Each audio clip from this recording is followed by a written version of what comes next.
Some things that I've really just been kind of meditating on here lately is uh, I love to be a student of success and what makes people successful versus what makes people not successful. And it's always been amazing to me how you can take somebody that has the exact same circumstances, and one person excels and thrives in spite of those circumstances, and the other person folds. And why does that happen?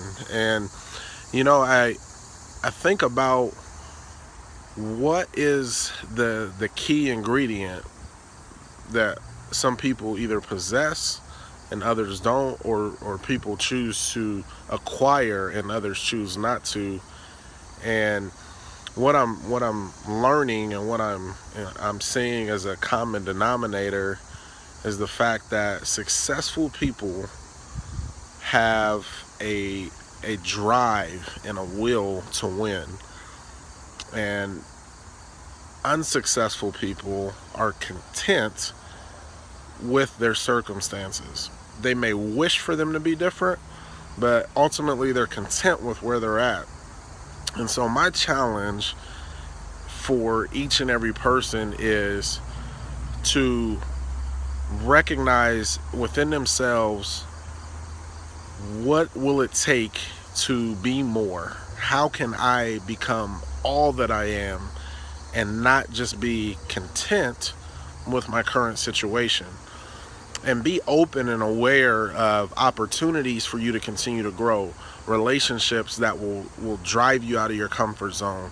Embrace being out of your comfort zone, because that's where growth takes place. And ultimately, there's nothing wrong with and please don't mistake this for not being content while you're progressing, because I read a great book that's an all-time bestseller that says be grateful for where you're at while you're continuing to grow. So don't mistake it for not being grateful and being appreciative of where you're at, although you may not be where you want to be. However, there's a difference between being grateful and being complacent. And complacency is a common denominator of average in people that are settling for averages. They're complacent. Ultimately, as you see a bug flying in my ear, ultimately, people that are settling for average are complacent. People that are not settling for average have a drive to be more, to be all that they were created to be. And I think a lot of that starts with knowing who you are, knowing that you're created to do great things, and that will drive you to put yourself in a position that requires you to be more. So that's the challenge for today. I want to sign off. You guys have an incredible day.